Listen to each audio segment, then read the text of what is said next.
لبیک کا ترانہ پیش کیا، آپ احباب نے بڑی محبت کے ساتھ سماعت کیا۔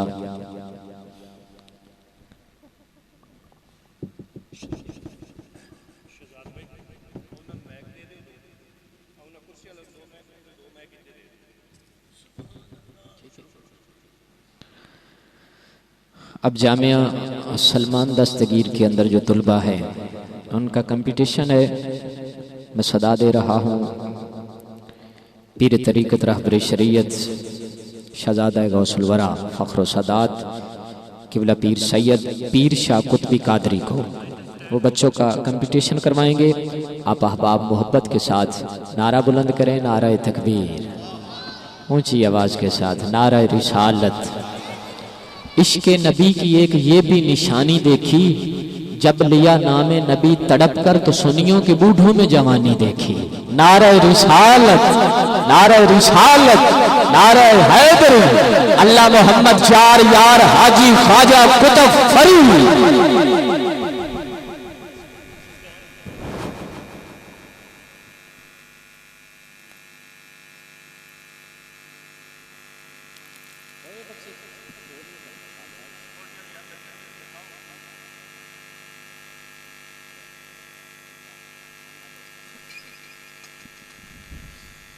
الحمد لله ونحمده ونستعينه ونستغفره ونؤمن به ونتوكل عليه ونعوذ بالله من شرور أنفسنا ومن سيئات أعمالنا، من يهد الله فلا مضل له ومن يضلله فلا هادي له،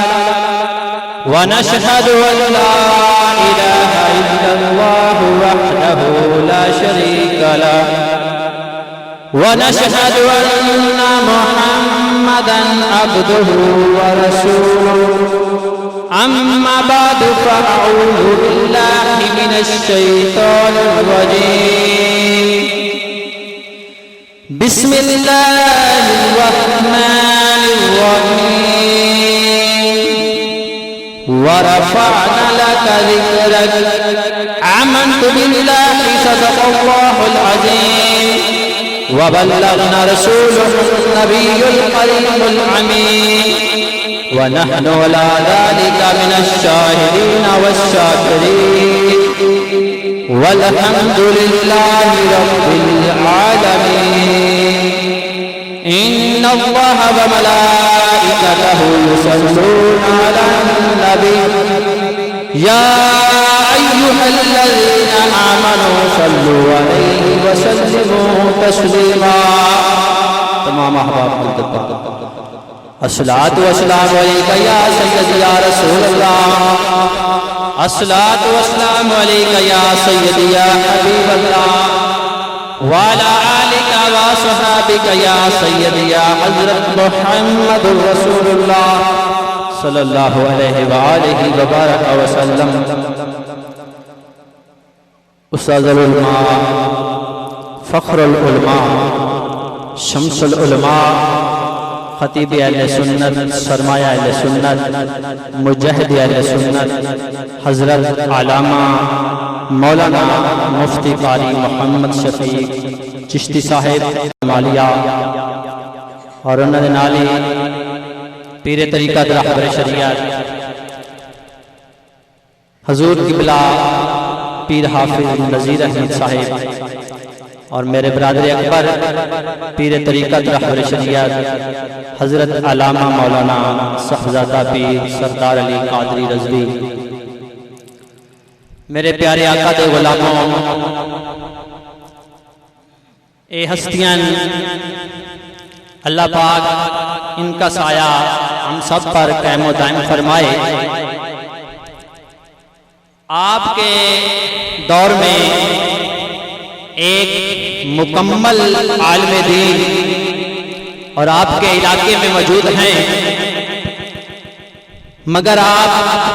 کچھ ذرا توجہ نہیں فرما رہے۔ میں یوں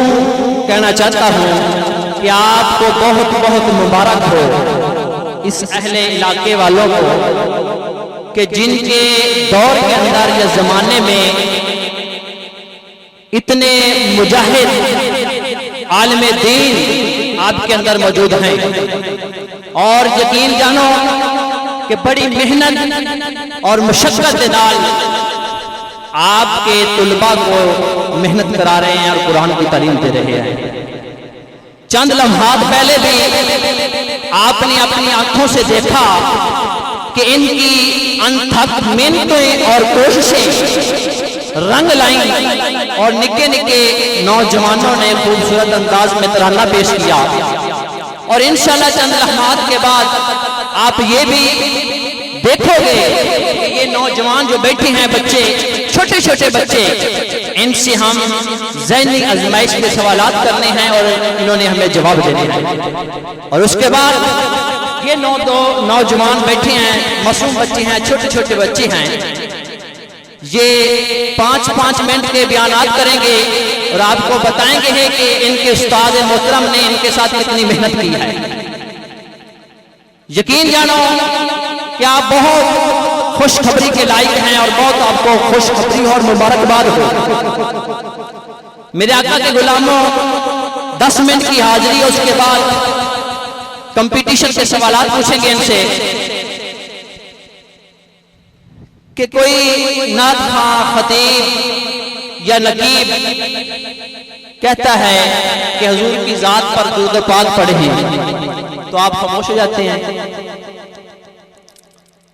مگر اس کے ساتھ ہی اگر اللہ نہ کرے کوئی اور فنکشن ہو تو وہاں پر آپ بغیر کسی کہنے پر آپ کہیں گے واہ واہ کیا بات ہے۔ پیارے آقا کے غلاموں ذرا توجہ سے سماعت فرمانا کہ جب کسی سے تعلق، نسبت، محبت اور عشق پیدا ہو جائے تو پھر فطرتی طور پر یہ تسلیم کرتا ہے اور یہ چاہتا ہے کہ میں اپنے محبوب کو دیکھوں، اور اسی حقیقت کی بنا پر حضرت موسیٰ علیہ السلام نے آرزو کی کہ اے بندوں میں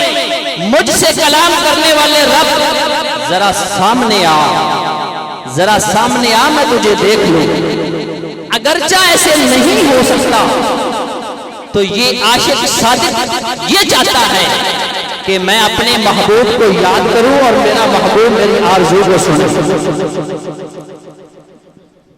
اس نظریے کو مولانا عارف رومی علیہ الرحمہ نے اپنے عارفانہ انداز میں کچھ یوں بیان کیا کہ کسی آدمی نے میاں مجنوں کو کسی جنگل میں گم کی حالت میں بیٹھے ہوئے دیکھا کہ وہ ریت کے اوپر لکھ رہا تھا کچھ، تو دیکھنے والے نے پوچھا کہ میاں مجنوں یہ کیا لکھ رہے ہو، یہ خط کس کو لکھ رہے ہو، ذرا سی ہوا چلی تو یہ مٹ جائے گا۔ تو میاں مجنوں نے کیا خوب جواب دیا، میاں مجنوں نے کہا کہ میں یہ خط کسی کو نہیں لکھ رہا، بلکہ یہ تو میں اپنے لیلا کے نام کی مشق کر کے اپنے دل کو تسلی دے رہا ہوں۔ نہیں آپ سبحان اللہ نہ کہیں، آپ قبر میں جا کر کہہ لینا، نہ سبحان اللہ تو کہنی نہیں، آپ یہ گھر سے وعدہ کر کے آئے ہیں کہ ہم نے سبحان اللہ نہیں کہنی، کوئی بات نہیں۔ میاں مجنوں نے کہا کہ یہ میں خط کسی کو نہیں لکھ رہا بلکہ اپنے لیلا کے نام کی مشق کر کے اپنے دل کو تسلی دے رہا ہوں۔ پیارے آقا کے غلاموں، اس لیے اپنے آقا مولا کائنات امام الانبیاء حضرت محمد مصطفیٰ صلی اللہ علیہ وآلہ وسلم پر ہمارے درود و پاک پڑھنے کی ایک وجہ یہ بھی ہے کہ ہمیں تو حضور علیہ السلام کی زیارت باسعادت نصیب نہیں ہو سکی، مگر ہم اپنے محبوب حقیقی کو درود پاک کے ذریعے سے یاد کر کے اپنے دل کو تسلی دیتے رہتے ہیں، کیونکہ ان کو یاد کرنا بھی بے قرار دلوں کے لیے قرار ہے اور اجڑی ہوئی روحوں کے لیے بہار ہے۔ اور ہمارا یہ عقیدہ ہے اہل سنت کا اور ایمان ہے کہ حضور علیہ السلام ہماری اس درد بری اور پرشور آواز کو سنتے بھی ہیں اور درود پڑھنے والے کو جانتے بھی اور پہچانتے بھی۔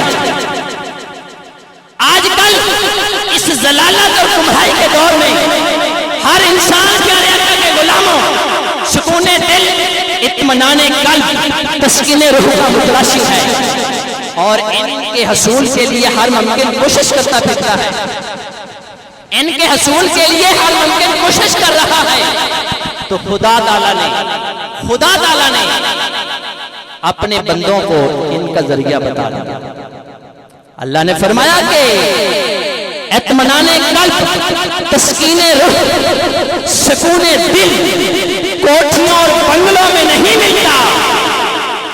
لال اور جوہرات کے ڈیروں میں نہیں ملتا، سونے اور چاندی کے خزانوں میں نہیں ہے، باغ اور بہاروں میں نہیں ہے،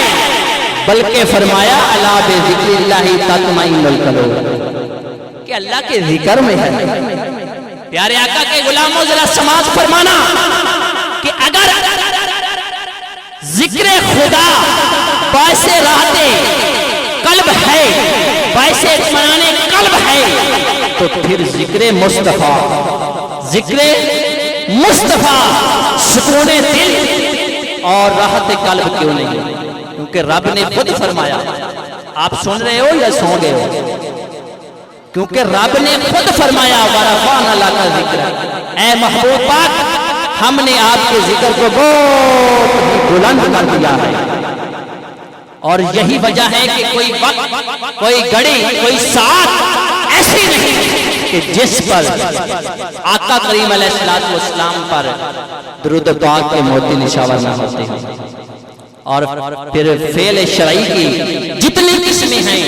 فرض ہے، سنت ہے، واجب ہے، مستحب ہے، سب کی سب درود پاک میں موجود ہے۔ درود پاک فرض بھی ہے، سنت بھی ہے، واجب بھی ہے، مستحب بھی ہے۔ نماز کی طرح فرض نہیں بلکہ حج کی طرح زندگی میں ایک بار درود پاک پڑھنا فرض ہے۔ اور نبی کریم علیہ السلام کا نام نامی سے میں گرامی اگر سنیں یا لیں تو درود پاک پڑھنا واجب ہے۔ یہاں تک کہ اگر آپ قرآن پاک کی میرے والا توجہ فرماؤ، یہاں تک کہ اگر آپ قرآن پاک کی تلاوت کرتے ہوئے اگر سجدہ کی آیت کو 1000 مرتبہ بھی پڑھ لیں تو ایک ہی سجدہ کرنے سے حکم خداوندی کی تعمیل ہو جاتی ہے، مگر درود پاک نبی پاک علیہ السلام پر درود پاک جتنی بار حضور کا نام لیں یا سنیں اتنی بار درود پاک پڑھنا واجب ہے، اتنی بار درود پاک پڑھنا واجب ہے، نماز میں سنت ہے۔ اور حضور کی کسی پسندیدہ چیز کو دیکھ کر درود پاک پڑھنا مستحب ہے، کیونکہ حضور نے خود فرمایا کہ اگر جس نے کسی نے غلاب کے سرخ پھول کو سونگا اور مجھ پر درود نہ بھیجا اس نے ظلم کیا۔ پیارے آقا کے غلاموں، سارے خاموش کتنے گئے ہو؟ پیارے آقا کریم علیہ السلام کے غلاموں، یہ درود پاک وہ اعلیٰ چیز ہے کہ ایک مسلمان ایماندار اور مومن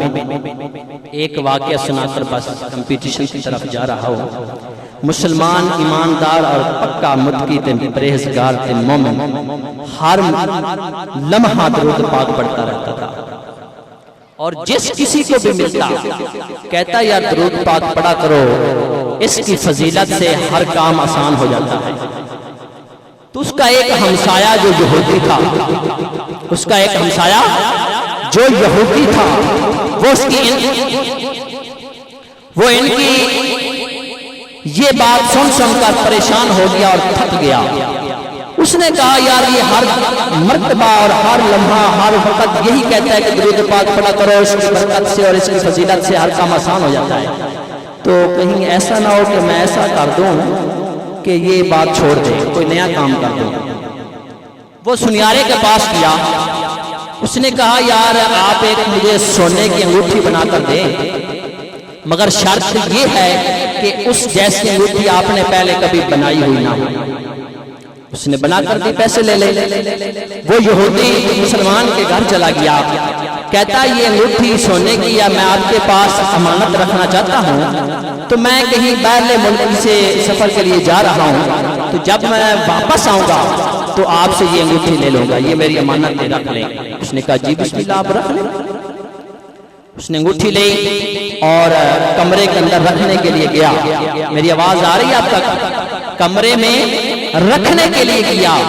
تو وہ یہودی دیکھ رہا تھا، چپکے سے اس نے دیکھا کہ یہ انگوٹھی کہاں پر رکھتا ہے۔ اس نے دیکھ لیا کہ مسلمان نے انگوٹھی کہاں پر رکھی، دیکھ لیا۔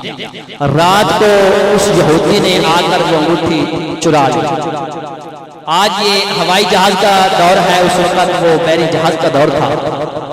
اس نے اپنی فلائٹ کے مطابق بحری جہاز پر بیٹھا تو سفر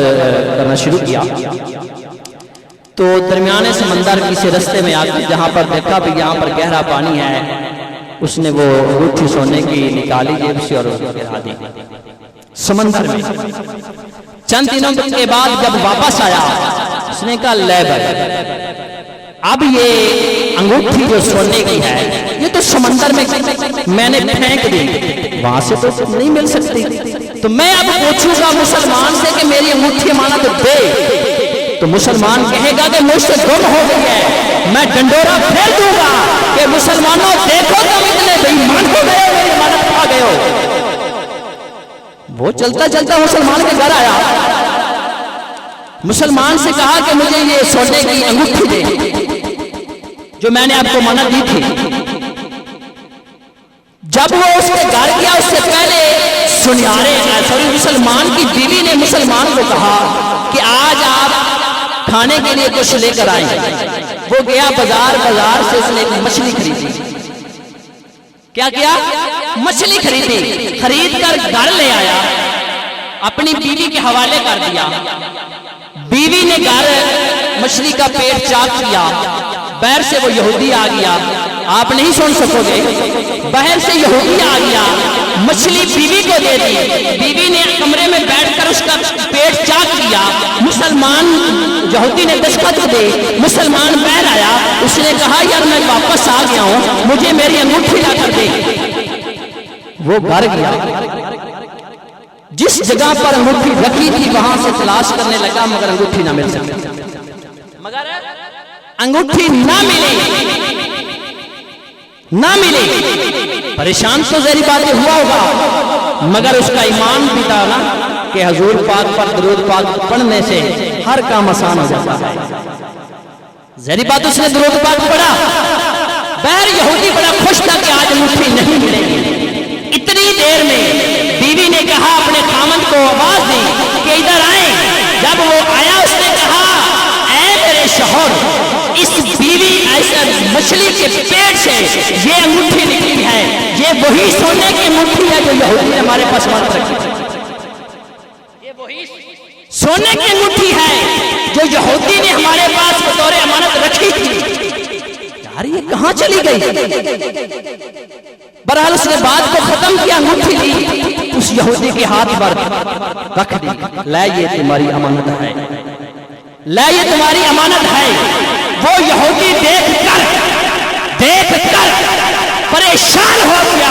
یار یہ تو وہی انگوٹھی ہے جو میں نے آپ کو بنوا کر دی تھی، آپ کے پاس امانت رکھی تھی، مگر یار یہ کہاں سے آپ کو ملی؟ اس نے کہا آپ نے امانت رکھی ہے، میں نے لا کر دے دی۔ اس وقت یہودی کی آنکھوں کے پردے کھل گئے تو مسلمان سے کہنے لگا یار میں آپ سے ایک بات کہنا چاہتا ہوں۔ اس نے کہا جی بولو۔ اس نے کہا کہ میں یہ انگوٹھی بنوائی اور آپ کو امانت دی، آپ نے چھپا کر رکھی، رات کو میں نے چرا لی اور سمندر میں پھینک دی۔ میں نے کہا کہ آج یہ انگوٹھی نہیں ملے گی، میں مسلمانوں پر یہ الزام لگا دوں گا کہ آپ چور ہیں، امانت خور ہیں، تو یہ کہاں سے آپ کو مل گئی؟ میرے آقا کے غلاموں مسلمان نے جواب دیا، کہا یار میں آپ کو کہتا ہوں نا کہ درود پاک پڑھنے سے ہر کام آسان ہو جاتا ہے، میں کہتا ہوں نا کہ درود پاک پڑھنے سے ہر کام آسان ہو جاتا ہے، یہ درود پاک کی فضیلت سے مجھے یہ مچھلی کے پیٹ سے ملی ہے، تو کیا جو رب کائنات کا رب ہے، جس نے اپنے محبوب کو پیدا فرمایا محبت کی محبوب سے، کیا وہ اس محبوب سے محبت کرنے والے انسان کے ساتھ بے وفائی کرے گا؟ قدرت کا یہ کرشمہ ہوا کہ جب اس یہودی نے سمندر میں وہ پھینکی انگوٹھی تو مچھلی نے کیچ کر لی اپنے منہ میں، اور بازار سے جو ماہی مچھلی گیر ہیں، مچھلیاں پکڑنے والے ہیں، وہ مچھلی پکڑنے کے لیے گئے تو اللہ کے حکم سے اس ماہی گیر کی اس کنڈی کے اندر وہی مچھلی آئی جس کے پیٹ میں اس چھوڑنے کے روٹی، اور وہ بازار لے کر آیا، سب مچھلیاں فروخت ہو گئی، مگر اس مچھلی کے اوپر اس مسلمان کا نام لکھا ہوا تھا نا کہ اس نے یہ انگوٹھی امانت دینی ہے واپس، یہ میرے رب کا کام ہے۔ پیارے آقا کے غلاموں، علم دین اللہ تعالیٰ کی وہ عظیم نعمت ہے جس کی ضرورت اور اہمیت ہر دور میں تشریح کی گئی، جس کی بنیاد پر انسان دوسری مخلوق سے افضل چیز ہے، جسے اللہ تعالیٰ نے حضرت آدم علیہ السلام کو عطا فرما کر فرشتوں پر برتری ثابت فرمائی، اور جسے حضور علیہ السلام پر جو پہلی وحی نازل فرمائی گئی وہ تعلیم ہی سے متعلق ہے۔ اللہ نے فرمایا کہ پڑھ اپنے رب کے نام سے جس نے تمام انسانوں کو پیدا کیا، جس نے آدمی کو پیدا کیا، خون کی ایک پھٹکی سے بنایا۔ پڑھو کہ تیرا رب بڑا کریم ہے، پڑھو تیرا رب بڑا کریم ہے، جس نے قلم سے لکھنا سکھایا اور وہ کچھ سکھایا جو آدمی جانتا نہیں تھا۔ میرے آقا کے غلاموں، علم کی پہلی تعلیم اور قرآن کی پہلی آیت میں اللہ تعالیٰ نے یہ فرمایا کہ اسلام تعلیم و تعلم کا نام ہے، اسلام تعلیم و تعلم کا مذہب ہے۔ جو لوگ مسلمان ہو کر علم سے باہر ہیں وہ اسلامی مقاصد کے خلاف زندگی گزار رہے ہیں، وہ اسلامی مقاصد کے خلاف زندگی گزار رہے ہیں۔ حالانکہ تعلیم و تعلم کے سب سے زیادہ حقدار تو ہم ہی ہیں نا، سب سے زیادہ حقدار تو ہم ہی ہیں۔ لہذا اب جہالت کی تاریکیوں کو چھوڑ کر علم کے اجالے میں آ جائیں۔ میں سلام پیش کرتا ہوں ان بچوں کے والدینوں کو جنہوں نے اپنے ان بچوں کو اس پرفتن دور میں کسی یونیورسٹی میں نہیں بھیجا، کسی کالج میں نہیں بھیجا، سکول وغیرہ میں نہیں بھیجا، مگر محمد کے دین کو سیکھنے کے لیے مدرسے میں بھیجا۔ میں خدا کی قسم ان کو سلام پیش کرتا ہوں۔ لوگ تو پیرانے عظام اور سادات کرام کے ہاتھ چومتے ہیں، میں ان کے ہاتھ چومنے کے لیے تیار ہوں جنہوں نے اپنے لختے جگروں کو حضور کے دین کے لیے وقف کر دیا ہے، اور خدا کی قسم انہی سے عاشق مصطفیٰ پیدا ہے، انہی سے عاشق مصطفیٰ پیدا ہے۔ تو یہی تو دین ہے، یہی تو دین ہے۔ تو میں آپ سے ٹائم بہت کم ہے، آپ کی بہت بہت مہربانی کہ آپ مجھے پتا ہے کہ 9 بجے سے کچھ افراد یہاں پر آئے بیٹھے 9 بجے سے، تو آپ کہیں 4 کے قریب ٹائم ہے، تو آپ نے بڑی محبت کی، صرف 5 منٹ کی حاضری کے ان سے سوالات پوچھنے ہیں۔